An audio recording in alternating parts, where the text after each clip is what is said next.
이거야 한번 여러분들이 다양하게 대답할 수 있을 거고, 이번 이게 이제 보통 마음 열기라는 것을 아이스 브레이킹이라 그러거든요. 아이스 브레이킹은 뭐냐면 썰렁한 분위기 깨기, 아이스 브레이킹, 즉 얼음 깨기라는 말인데, 마음 열기란 말은 여러분이 모임을 할 때에 좀 더 이렇게 분위기를 새롭게 이렇게 좀 잡아갈 수 있는 그런 쉽게 접근할 수 있는 질문거리예요. 꼭 이 질문이 아니라 할지라도 여러분 이제 목자 되시는 분들은 몸을 이끌어갈 때에 마음 열기 질문이 아니라 할지라도 여러분들이 생각나는데 쉽게 접근할 수 있는 그 질문을 이렇게 하시면 돼요. 만약 내가 무인도에 떨어진다면 딱 한 가지만 가져갈 수 있다면 뭘 가져갈까? 권사님한테 물어보면 성경책 가지고 간다 그럴 것 같아. 신령하게.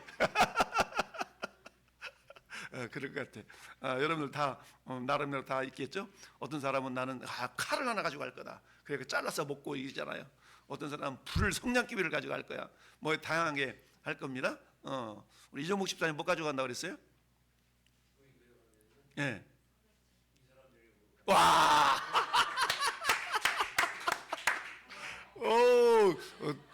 되게 멋있다.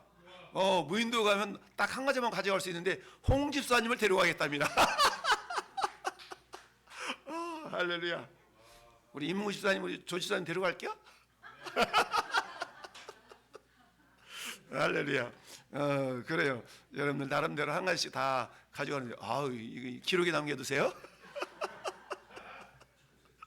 오늘 저녁 메뉴가 달라지겠는데.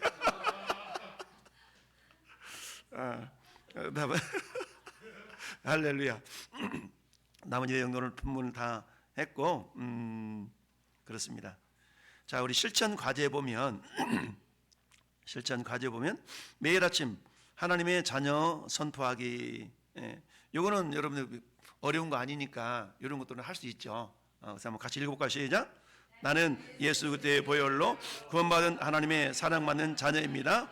오늘 하나님이 나를 기뻐하십니다. 아멘. 여러분 화장실에서도 지금 거울을 보고 딱 하는 거예요. 딱 가리키면서 딱 그래. 야, 너 한 목사야. 너는 예수 그리스도의 보혈로 구원받은 하나님의 사랑받는 자녀야. 오늘 하나님이 나를 기뻐하셔. 할렐루야. 이렇게 스스로에게 말해 주는 것이 굉장히 중요합니다. 할렐루야. 다시 한번 거울 본다는 생각하고 다시 한번 고백해 봅시다. 시작.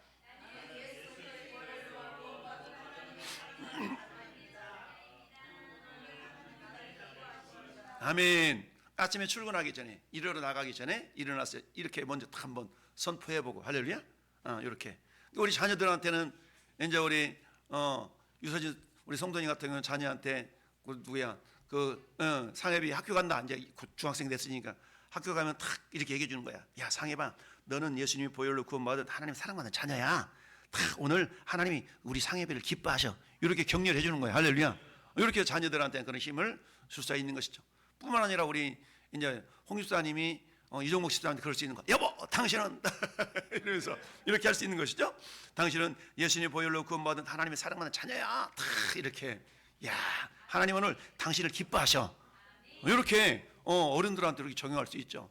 우리 홍 집사님은 홍성로 안수 집사님은 우리 학원사님 먼저 출근하니까 아침에 출근하면 요즘 태워다 주시죠? 그러죠? 같이 할 때 이제 딱 내려주시잖아요. 어차피 내려주시기 전에 딱 한 말씀 이렇게 해주시는 거예요. 오늘도 실천해 보세요. 아멘. 우리 학원사님 숙제했나 보고해 주세요. 그렇게 해서 딱 이렇게 작은 부분들을 한 번씩 실천해 보는 겁니다. 그래서 두 번째, 나의 광야 시간 구별하여 주님께 만나기. 주님 만나기. 광야라는 것은 바쁜 일상 가운데서도 주님을 가까이 할 수 있는 그런 어떤 장소나 시간, 이걸 우리가 광야라 그런다 그랬죠. 그래서 하루 중 가장 방해받지 않는 시간 10분을 정하여서 모든 미디어 등을 끄고 정목합시다 라고 그랬는데, 아무튼 우리 권사님은 학원사님 같은 경우는 성경을 많이 읽으시면서 올리시는데 보니까, 근데 홍성호 집사님 같이 읽으시는가 봐. 올리는 시간이 비슷하더라고. 그래서 여보 이리 앉아봐, 같이 읽자. 아마 그러시지 않나. 그래요? 올리는 거 그렇게 올리는구나. 그러시구나. 나는 같이 앉아서 읽으신 줄 알았어요. 할렐루야.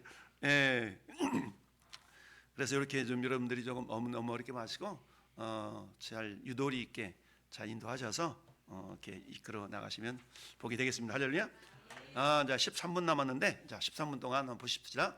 자, 갈릴리라는 말이 나오죠. 갈릴리 말이 나오는데, 갈릴리라는 단어는 자 그 영어로 말하면 서킷, 우리가 그 경주용 자동차가 도는 그 구를 저기를 서킷이라고 그러잖아요. 서킷. 이렇게 빙빙 도는 회전하는 걸 서킷이라고 그러잖아요. 경주용 자동차 뺑 도는 그게 이제 순회, 회전, 한 바퀴 돌다, 이런 의미가 있는 게 갈릴리라는 그런 뜻이에요. 그래서 이것을 근거를 따져보면 히브리에서 저 말이 왔는데요. 원래 갈릴 이런 단어인데, 그래서 이 갈랄이라는 단어가 구르다, 굴리다 이런 의미가 있어요. 그러니까 갈릴리라는 단어는 굴리다, 구르다 이런 의미인데, 자 갈릴리로 가라. 마태복음 28장 10절 부활하신 예수님이 제자들한테 그렇게 말씀하시잖아요. 갈릴리로 가라 그랬는데 이건 영적인 의미가 있는데, 이것은 구르고 있는 형제들에게 가라라는 의미가 있어요. 갈릴리라는 그 지역 자체가 외면당하는 지역이잖아요.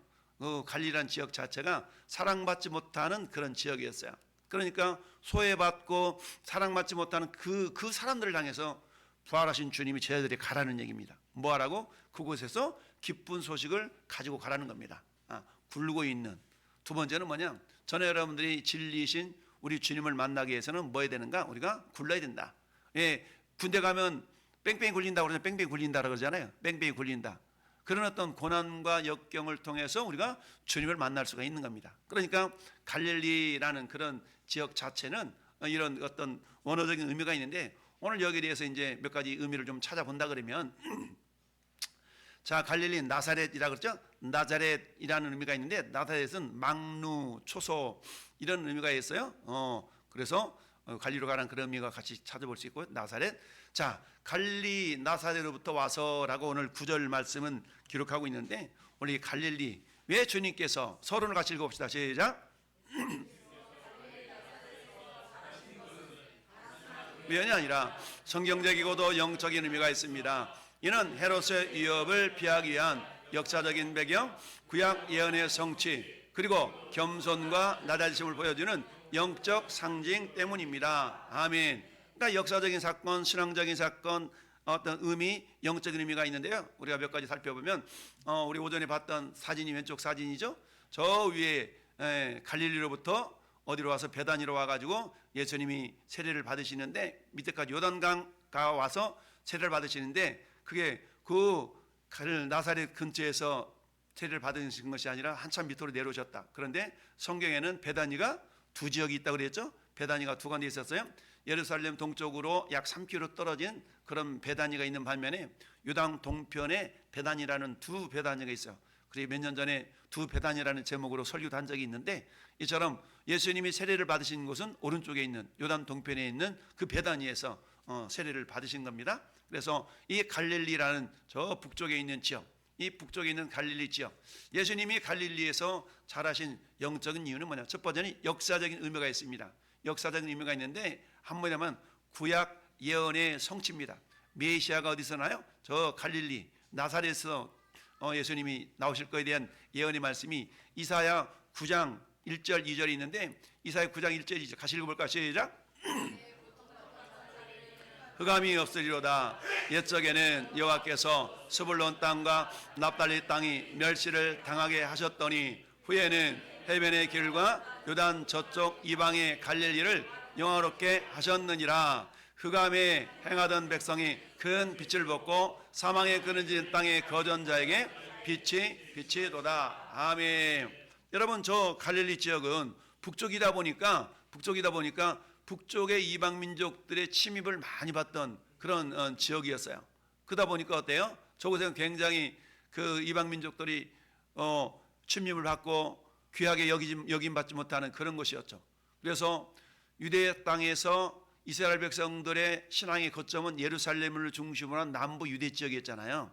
그러니까 유대 지역을 중심으로 신앙의 중심지였고, 성전이 있었고, 하나님의 영광의 임재를 경험하는 장소가 남쪽 유대 예루살렘을 중심으로 한 지역이었다면, 이와 반면에 저 북쪽에 있는 갈릴리 지역은 그렇지 못한 지역이었어요. 외면받고 소외되는, 그런 소외당하는 그런 지역이었던 것이죠. 부활하신 주님이 제자들에게 야 내가 부활한 다음에 너희들 만날 테니까 저 예루살렘으로 가 그러지 않으셨어요.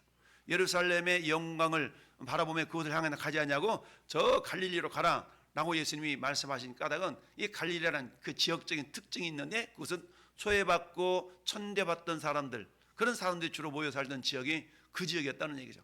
그곳으로 가서 뭐하라?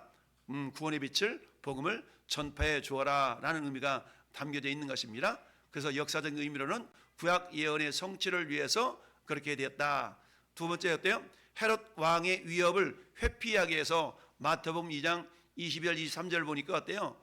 피하는 그 장소가 나타나 있고 그리고는 실제적으로 예수님의 가족들이 그 고향이 저 갈릴리 지역인 것을 보여주고 있는데요. 쭉 한번 읽어보면 자, 마태복음 4장 시작. 이는 선지자 이사야를 통하여 하신 말씀을 이루리라 하심이라. 일렀으되 스불론 땅과 납달리 땅과 요단강 저편 해변길과 이방의 갈릴리여 흑암에 앉은 백성이 큰 빛을 보았고 사망의 땅과 그늘에 앉은 자에게 빛이 비치셨다 하였느니라. 아멘. 그러니까 이사야 9장의 말씀이 그 언약이 성취되는 그런 말씀으로 예언적인 말씀을 성취하고자 하는 그러니까 저긴 메시아의 오심에 대한 말씀이잖아요. 그것을 성취시키기 위해서 그렇게 예수님이 오셨다.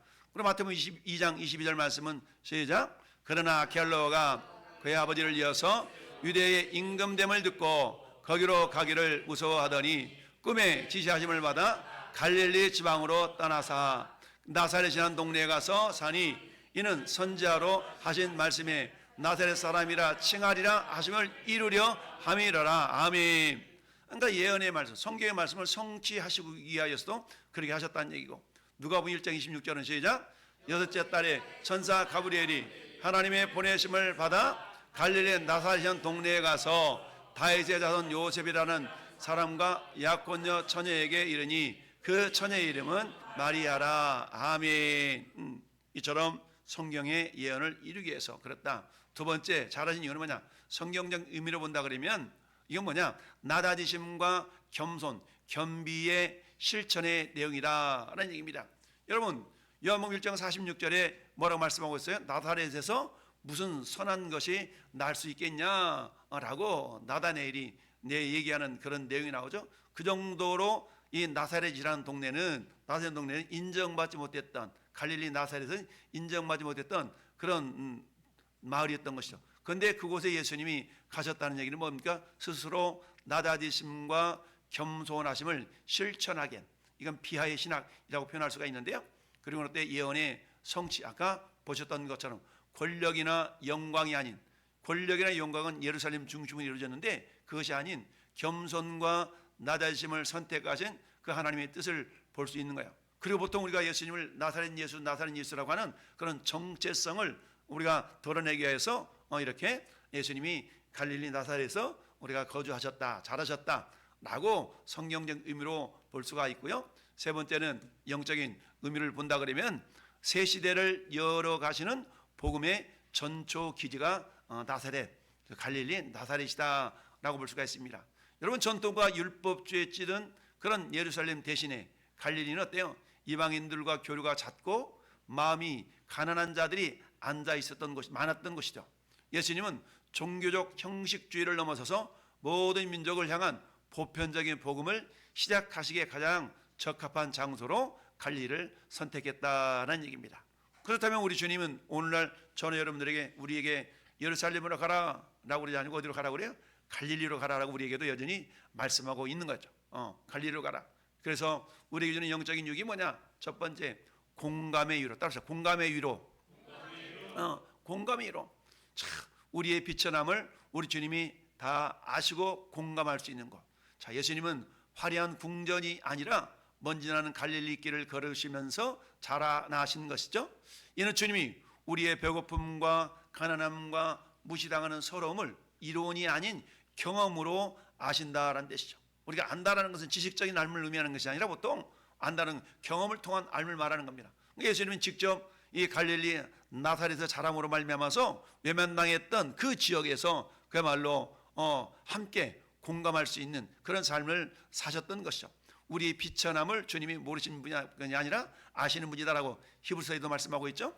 그래서 우리가 고통 중에 부르짖을 때 주님은 나도 그 길을 안다라고 하시면서 우리를 위로해 주시는 그런 주님인 줄 믿습니다. 너 주님은 야 너 그랬냐? 나 잘 몰랐다 야 이러신 주님이 아니라 그래 내가 잘 알지. 우리의 힘들고 괴로움을 우리 주님이 이미 다 알고 계시는데 왜? 이미 주님이 갈릴리에서 경험하셨기 때문이다. 그래서 공감하시면서 위로해 주시는 그런 의미가 갈릴정이 있다. 두 번째는 뭐냐? 따로 소망의 빛. 그렇습니다. 변당을 중심으로 바꾸시는 주님의 은혜가 있다라는 얘기죠. 여러분 세상은 스펙과 배경을 보잖아요. 어디 나왔어? 학력이 뭐야? 그저께 우리 시차례가 서울 삼선교회라는 곳에 있었어요. 삼선교회. 이제 우리 그 삼선교회 목사님 권영신 목사님이 이제 은퇴할 날이 다가오니까 후임 목사를 청명을 했는데 후임 목사를 청명했는데 지역이 서울이잖아요. 서울 한성대학교 옆인데 몇 명이 왔냐? 목사님은 수천 통이 왔다는 수천 통. 그러니까 부목사 이렇게 후임 목사를 이렇게 청명하는데 지원자가 목사님 말씀 그래요. 수천 통이 왔대. 수천 통이 왔대. 수천 통이 왔대. 근데 하나같이 학벌이 뭐 박사학위 받은 사람도 많고 뭐 이러면서 그렇게 많더라는 거야. 근데 한 번 이제 후임 목사 이렇게 이제 동사 목사라고 그러거든요. 동사 은퇴하기 전까지 같이 동역하는 그런 기간을 가진 목사님, 동사년 목사님이신데 저보다 10살 어리신 목사님이신데 대구분이시더라고. 대구분. 근데 세상 말로 외모는 별로 없어. 근데 어쨌든 그 교회에서 이제 선택을 해서 그분이 후임 목사로 하기로 이렇게 하고 결정이 됐는데 참 스펙, 배경 이런 것들이 아주 그냥 훌륭한 그런 목회자들이 대부분 다 지원했다는 거죠. 그러니까 이번에 이제 후임 목사로 결정한 그분도 역시 스펙이 훌륭하더라고. 스펙이 훌륭해. 어쨌든 그렇다는 얘기죠. 그렇지만 하나님은 세상이 미련하다고 버린 갈릴리를 택해서 구원의 역사의 중심지로 삼으셨다는 얘기입니다. 마찬가지로 내가 비록 세상에서 어때요? 내세울 것 없는 갈릴리 같은 인생일지라도 우리 주님은 그런 나를 통해서 나와 함께 내 안에 계시면서 앞서가시면서 우리를 어때요? 복음의 가장 영광스러운 무대가 될 수 있다. 나를 통하여서 내가 있는 그곳을 그렇게 만들어 가실 수 있는 능력이 우리 하나님께 있다는 얘기입니다. 할렐루야. 그러니까 나는 배운 것도 없고 가방끈도 작고 오늘 목장 모임 하라고 그러니까 부담돼 가지고 나는 못하겠고 그런 나를 하나님 쓰신다는 얘기입니다. 할렐루야. 그럼에도 불구하고 그런 나를 들어서 영광의 도구로 사용하신다. 그러니까 어떤 상황 가운데 우리가 기죽을 필요가 없다. 왜냐하면 하나님은 우리 고린도전서 1장에 우리 주님은 약한 자를 들어 강한 자를 부끄럽게 하실 수 있는 그런 능력의 하나님이신 거 우리가 이미 다 알고 있습니다. 그렇게 해서 고린도전서 1장 시작. 형제들아 너희의 버리심을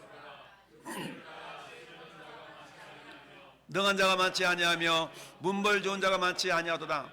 그러나 하나님께서 세상에 미련한 것들을 택하사 죄 있는 자들을 부끄럽게 하려 하시고 세상에 약한 것들을 택하사 강한 것들을 부끄럽게 하려 하시며 하나님께서 세상에 천한 것들과 멸시받는 것들과 없는 것들을 택하사 있는 것들을 폐하려 하시나니 이는 아무 육체도 하나님 앞에서 자랑하지 못하게 하려 하심이니라. 아멘. 이와 같이 우리 주님은 갈릴리라는 지역이 천대받고 외면받는 그런 지역이었지만 그것을 통해 하나님 놀라운 구원의 역사를 이루는 그런 근거지로 삼으셨다는 얘기입니다. 그러면서 따라서 사명의 확장. 그렇습니다. 그렇다면 우리는 어때요?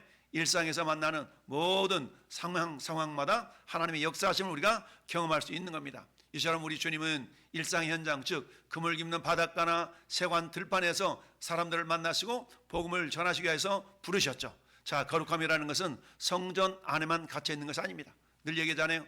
우리 예배당 안에서 갇혀 있는 하나님이 아니라 우리 삶의 현장 가운데 우리 주님이 동행하신다. 할렐루야. 내가 있는 그곳이 거룩한 현장이요 거룩한 삶의 모습이다라는 것을 우리가 기억하면서 우리가 발 딛고 있는 삶의 현장 그곳에 주님이 우리와 함께 하신다. 따라서 갈릴리로 가라. 거기서 나를 버리라 하신 말씀처럼 주님은 오늘 우리의 직장, 가정, 학교, 일터라는 나의 갈릴리에서 우리를 만나주시고 그것을 우리의 사명의 자리로 바꿔주신 줄 믿습니다. 그렇습니다. 오늘 한 주간 동안 하나님 정말 나를 통해서 그런 놀라운 은혜의 역사가 이루어지길 원합니다 라고 우리가 기도하면서 우리 하나님 내가 비록 갈릴리 같은 인생을 할지라도 우리 하나님 함께 하신다면 그곳에 놀라운 구원의 역사, 기적의 역사가 나타나게 될 줄로 믿습니다.